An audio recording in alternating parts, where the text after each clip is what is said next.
Yeah.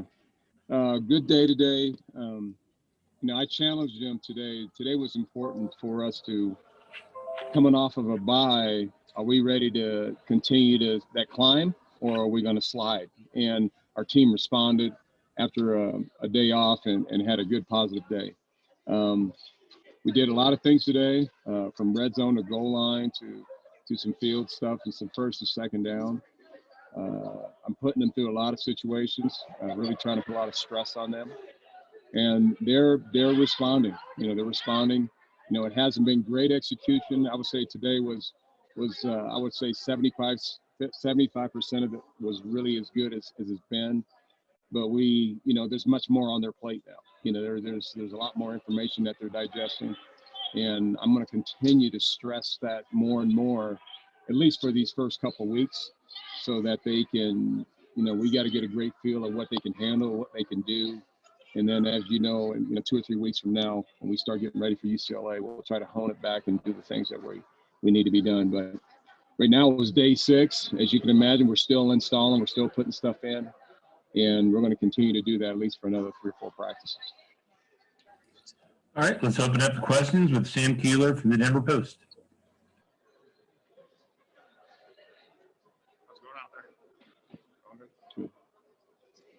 Sorry, Sam, you're killing me, Dave. I think Dave's being mean. These aren't even mean questions. These are kind of more macro things and not micro things. Carl, somebody had said to me, if I were dealing in a pandemic and dealing with what 2020 and 2021 were going to look like, if there was any coach I could hire to keep things calm and make everybody feel normal, it would be Karl Dorrell. That's a nice thing for somebody to say. And why do you attribute that? And how do you approach knowing not just this season, again, this is a macro question, but knowing that the next 8 months might be weird too into the next off season? That's a great question. And believe me, I may not show it outwardly, a lot of the things that might frustrate me or upset me and all those things, but I've learned it from my mom and dad. My dad was a naval chief, and I spent quite a few days with him, as you know, with when he was in the Navy, about how he handled his people that worked underneath him. And he was a kind of a calm operator that I felt that even when things got stressful or even when things were great, he was always the same level of terms of his emotions as he approached his job. So I just learned that early on. In this profession, particularly with this pandemic, you really have to have a mindset of controlling the things that you can control. You can't worry about things that are out of your control. So that's one. And then the next thing is do the best you can, with what you have. And I've instilled that with our team. We knew that from the very beginning when we couldn't have spring practice, we were going to have, some ebbs and flows of how the off season was going to be leading into summer and going into the year. So, thank goodness my team understands that. And I think that experience of them being around me has helped them deal with those circumstances better too. So, but I appreciate that. Yeah, it's just something I've learned from an early childhood. Thank you. And you want to ask your other question? No, I'll wait. You go around. Okay, let's go to Justin Guerrero. Carl, last time we had all talked, I think you mentioned that you called out your cornerbacks. You wanted to see a little more toughness from them. And just a couple days into padded practices now, are you seeing that toughness from that group up? And just overall, just how is that position group doing? And is there anyone right now that maybe has caught your eye a couple days into padded practices? Great question, Justin. And yes, I am really excited about our corners. They have accepted the challenge of what things were last year and versus what things will be this year. They're very active. They're being very active. They're doing a great job of doing their roles, particularly in the run game. They understand how to fit with the tackling system in terms of pursuit and things like that. So I think the nature of what they're doing from a defensive standpoint is a much more collective, positive look at the whole defense on pursuit and taking the right angles to the ball carriers. But yes, they're all doing great. The guys that have that have stepped up and I think have really done some nice things. And, I'll go with the guys that played last year. Mekhi Blackman, he's playing like a veteran player. He's playing like a guy that's confident and knows what he's doing. Tariq Luckett played a lot last year for us. He was one of those guys that I would say was a little bit more hesitant, in how he played last year. I don't sense that now and watching him play now. He's a lot more aggressive. We have, TJ Trujillo, was one of the guys that played for us, and Mark Perry. Those guys have just seasoned up. They learned from that experience last year, and they look like totally different players now. So I'm been very encouraged with our corners. And, the young guys, Christian Gonzalez, Jalen Stryker, Nigel Bethel, all those guys are really doing some nice things. So we're creating some depth, and yes, they are understanding their roles and responsibilities much better. Next up, Adam Munstertiger. Hi, Coach. Was curious, what is the format of tomorrow's scrimmage going to look like? And given the lack of spring ball, does it kind of further amplify the importance of these preseason scrimmages? Yes, they do, Adam. We scrimmage Saturday, though. We got one more normal practice on Friday. But that scrimmage on Saturday, it's going to be kind of how I've always done scrimmages on Saturdays. It's going to be the full gamut. So we're going to have at least 90 to 100 plays of offense and defense. We're going to have our special teams, doing full unit work, trying to see, how that looks. So it's going to be, the special teams are going to be interspersed within these series of plays on the offense and defense. So it's going to be I call the full Monty, right? It's going to be everything. It's going to be everything. So it's going to be a long day, but it's one of those days that's needed for us. Let's go to the great northeast part of the state with Hart Pisani.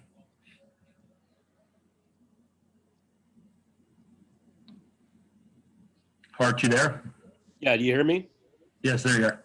All right. So I know we're 3 weeks out from the first game, but is there any added emotional level for you, being that it's UCLA where you were the head coach previously? I don't no, Hart. I would say no. That actually came up too because of the game. This being the first game of the year, and they're a normal division opponent for us each and every year. So it's not going to be anything that's going to be. I think my approach is any different for this game as it will be for any of our division opponents. We have USC and both Arizona schools too, and Utah. So we're all, it's a division opponent that we got a chance to get to a chance to win and get ourselves in good shape, going after the first week. So obviously it's we want to start the season off correct and getting some good success. We're working for that. That's what we're training and working on right now. And but I would say there's no special significance. It's been a while since, about 13 years, I guess, since I was on that sideline. But we're treating it just as our first game of the year. Okay, we've got time for two more for Karl. Let's go to Brian Howell. Hey, Karl, about a week into practice, have you guys had any hiccups as far as the testing? Any positives come through there? And also just in general, how's the health of the team? We've had no positives. So we're in really great shape from a health perspective. And I think we got a few nicks and bumps and bruises from practice, but no one of real significance, as of yet. I'm knocking on wood on that. So, but our team's in really good health, both from a COVID sense and from a just bumps and bruises. They've done a great job, Brian, of buying into the post and pre-practice stuff that we're doing in the mornings, drinking, hydrating. And, so I think all of those things are really helping with the injuries. We've had a few guys with some soft tissue injuries, like, some mild hamstring pulls and groins, but, that's going to be a given when you're in camp, those things happening. So, but I feel right now we're in really good shape from a health perspective. And then I just want to ask you a second one about the staff chemistry. A new staff working together for the first time. You guys had so much time on Zoom. I'm curious if that helped the staff chemistry now that you're on the field, or how has that dynamic kind of worked out for the first week? I think it's working out really well. Both sides of the ball, you see really good communication with both the offense and defensive coaches. So I'm very pleased with that, actually. It's We haven't had a lot of field time, but it's one of those things. They work well together. I think they genuinely care and like each other too. I think that's always helpful when you have good, positive relationships. So I couldn't say anything better about how the staff's working and how that's, the continuity of the guys from that have been here before and the new guys that have joined me with this staff. They're all working pretty well. The last one's actually from Sam Keeler. Brian, you snuck in too against the rules. Sam, he loves it, Sam. Hey, Carl, thanks again for the time. This is a goofy one a little bit. I just wonder what your reaction was, and I guess congratulations on this, to the ruling that there's no win requirement to bowl this year. As a longtime college football coach, what did you think when you saw that? Do your players, do you say to them, hey, we could be playing for anything at this point? It is very different. That is very different. There's no question. But, my mind, I feel like, as you can imagine, I'm sure you feel the same way. If you have a winning record, you feel like you merited yourself to be in a bowl game. And I think that's still I haven't really talked to the team about what was said in terms from that standpoint. Yeah. We're trying to put and stack as many wins as we can in this 7 game season and just kind of put ourselves out there every week to see how we measure up. So I think that's really our focus right now: win games and go out there and compete and see where that puts us in the end. Thank you. And that was Sean Keeler from the Denver Post. My bad. I see SM and I went with Sam. My apologies. Coach, thanks for joining us. All right, we good, guys? Okay.